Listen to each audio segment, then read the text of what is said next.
Coup d'État au Niger. Qu'est-ce que les chefs d'État de la CEDEAO sont de vrais sorciers? Deuxième partie et fin. Communiqué numéro 002 CNRD 2023. Depuis le 26 juillet 2023, le peuple de Guinée, à sa tête le Comité national du Rassemblement pour le développement CNRD, suit avec beaucoup d'intérêt l'évolution de la situation sociopolitique en République sœur du Niger, qui a conduit à la prise de responsabilité par le Conseil national pour la sauvegarde de la patrie, CNSP.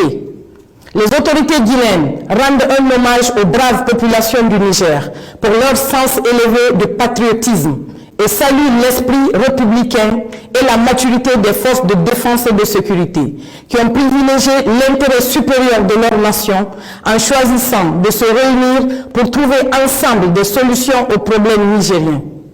Le CNRD reste convaincu que les nouvelles autorités mettront tout en œuvre pour garantir la stabilité et la concorde au Niger et dans la sous-région.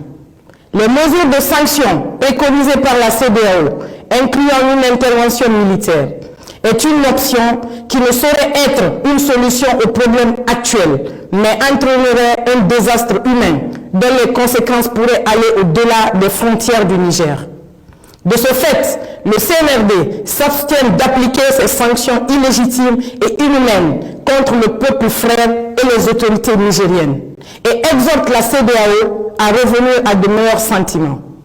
La République de Guinée réaffirme par ce communiqué sa vision panafricaniste en apportant sa solidarité à la population nigérienne et en invitant les nouvelles autorités du CNSP à préserver l'unité et la cohésion nationale.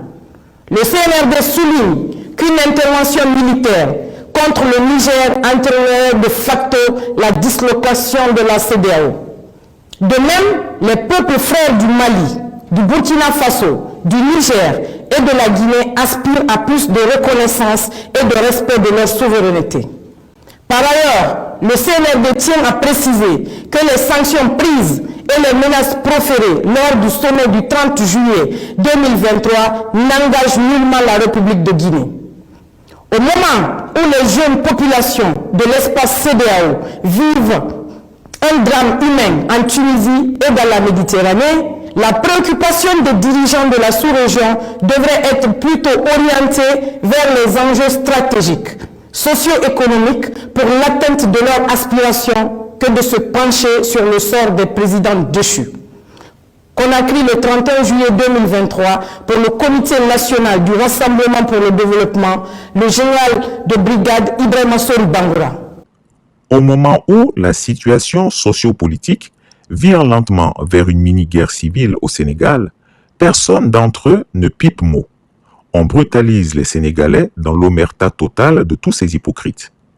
Quand Patrice Talon triture la Constitution et la loi électorale béninoise pour écarter 90% de ses concurrents politiques des élections législatives et présidentielles, la CEDEAO ne dit rien. Quand Alassane Ouattara viole la Constitution ivoirienne pour perpétrer un troisième mandat et que pour cela il fait massacrer officiellement 115 personnes qui s'opposaient à ce projet de capture de l'État, la CEDEAO et l'Union africaine regardent ailleurs. Voici un autre trublion, le pantin de Bangui, Faustin Archange Touadéra, qui vient de manipuler la constitution centrafricaine pour supprimer la limitation des mandats et faire passer la durée du mandat présidentiel de 5 ans à 7 ans renouvelables, donc indéfiniment. Autrement dit, M. Touadéra vient de se proclamer nouvel empereur de Bangui. L'Union africaine ne dit rien, mais viendra s'égosiller quand un groupe de militaires décidera de le bazoumer afin de mettre fin à cette dérive en prenant le pouvoir pour ramener le pays dans le giron de la démocratie.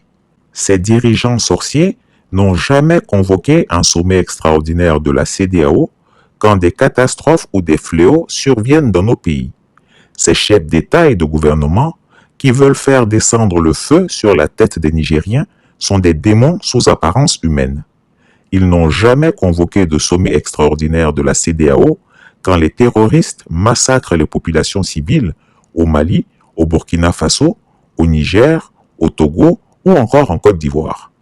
Ils n'ont jamais convoqué de sommet d'urgence quand les djihadistes sont entrés dans des écoles en Ouganda, au Burkina Faso, au Nigeria, au Niger, au Tchad et dans la zone des 3 frontières pour enlever des centaines de jeunes écolières et en faire des esclaves sexuels.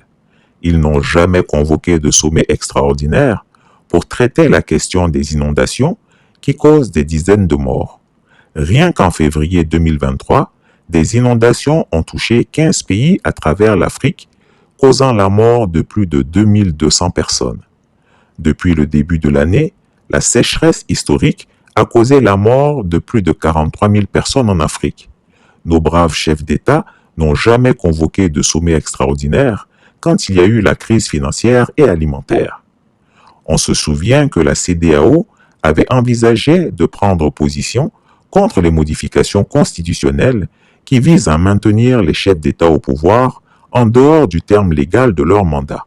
Elle considérait que ces modifications portaient atteinte au principe de l'alternance démocratique et compromettaient la vraie nature de la démocratie.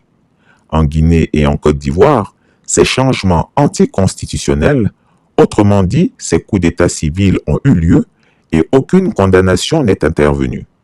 Pourtant, la CEDEAO est entrée dans tous ces États quand un coup d'État militaire est survenu au Mali en 2020, puis en 2021. Quand il y a un coup d'État civil, ils regardent ailleurs, mais dès qu'il y a un coup d'État militaire, les sorciers se téléphonent pour convoquer des sommets extraordinaires pour tenter de massacrer ces mêmes peuples dont ils prétendent tirer leur légitimité. Si la CEDEAO a autant de soldats pour faire la guerre, pourquoi n'envoie-t-elle pas ces soldats pour combattre les terroristes au Mali, au Burkina Faso, au Niger, au Bénin, ou aider la République démocratique du Congo à combattre sa rébellion? Et si les soldats de la CEDEAO étaient autant désœuvrés, ces chefs d'État sorciers peuvent les envoyer combattre en Ukraine pour le compte de leur maître colon Emmanuel Macron. Ou bien les défis que rencontre le Mali et le Burkina Faso, c'est quoi? C'est les défis sécuritaires des pays qui n'ont pas demandé à être décimés par le terrorisme, mais qui le subissent proprement grâce à l'action pernicieuse des puissances occidentales, qui ont donc démantelé le régime libyen, qui était donc un vrai rempart dans cette sous-région. Et donc ces pays-là sont envahis par une situation exogène, initiée donc par des gens de l'extérieur. Et l'Union africaine n'est pas en mesure de proposer, ou du moins d'entreprendre un processus de mise en place, je ne sais pas, de collecte des ressources, ou de mise en place d'une armée ou d'une force qui aiderait ces pays à bouter hors d'état de nuire ces voyous qui déciment des vies dans ces pays-là. L'Union africaine n'est pas en mesure de cela. Tout comme la CEDEAO, elle n'est pas en mesure non plus de plaider la cause de ces pays, de sorte qu'ils puissent, par des actions concrètes, arriver à se construire et à donc revenir à des élections. Le Mali, tout seul, se bat pour pouvoir donc d'abord éradiquer donc ces terroristes-là, mais ensuite asseoir les socles de son développement et de sa croissance. Les dirigeants de ces deux pays sont en train de restructurer la société malienne et burkinabé, et ils font en sorte qu'il y ait une dynamique sociétale et sociale qui permet de créer une conscience nationale autour d'une vision du dirigeant.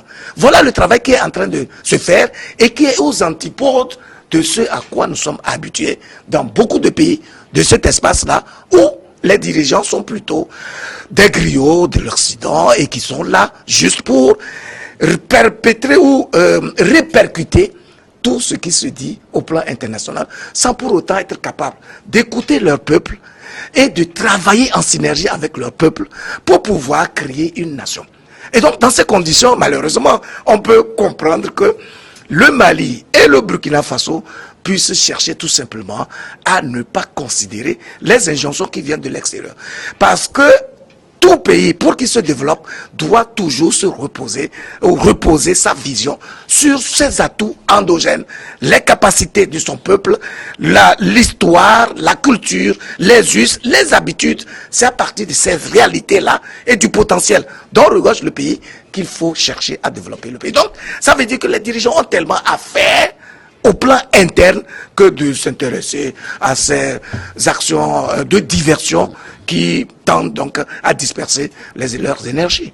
Cette situation ne risque-t-elle pas de dégrader un peu plus les relations entre l'Union africaine et le Burkina Faso et le Mali? Non, c'est un épiphénomène. Vous voyez, la France, par exemple, c'est une puissance coloniale qui a toujours considéré nos pays comme une propriété privée et où elle n'hésite pas à donner des injonctions aux dirigeants, à donner des instructions, des orientations. Mais le Mali a eu à résister à la France. Et la France a été obligée de faire déguerpir c'est plus de 4000 hommes qui étaient dans ce pays-là.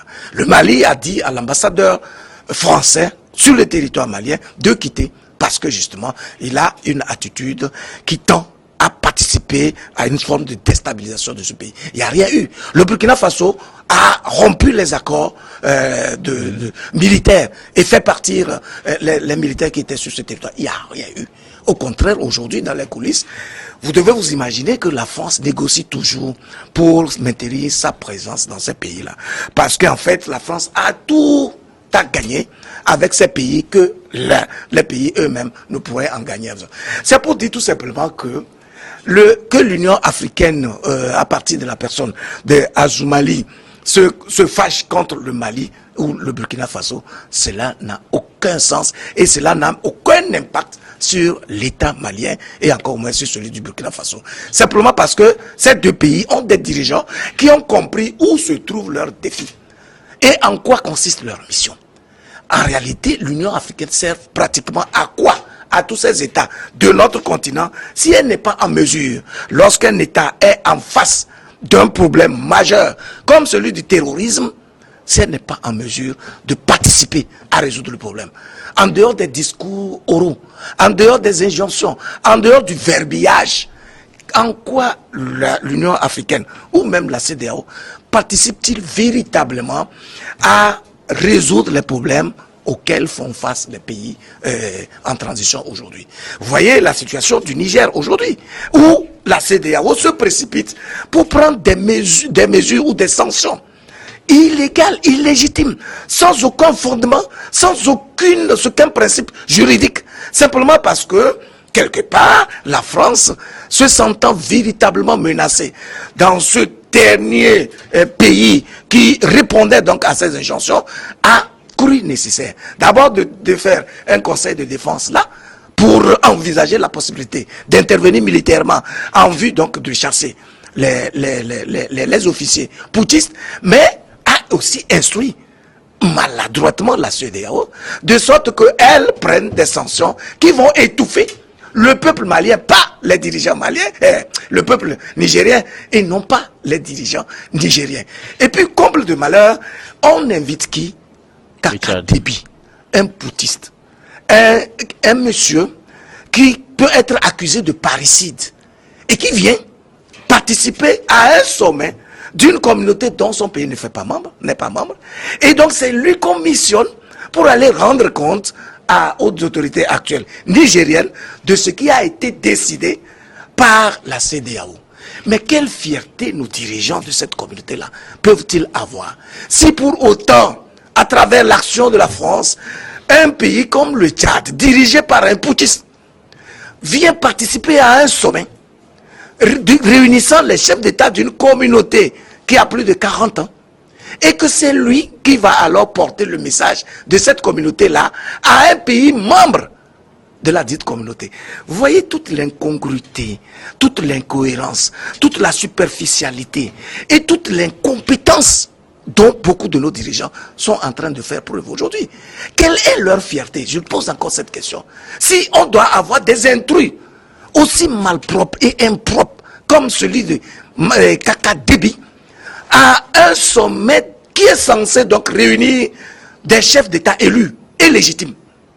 Vous voyez? Ouais. Donc c'est pour dire tout simplement que quand un dirigeant est conscient de sa mission, il ne va pas s'en tenir à toutes les gesticulations qui viennent de ces organisations-là, parce qu'en fait, elles sont inféodées et téléguidées par des puissances occidentales.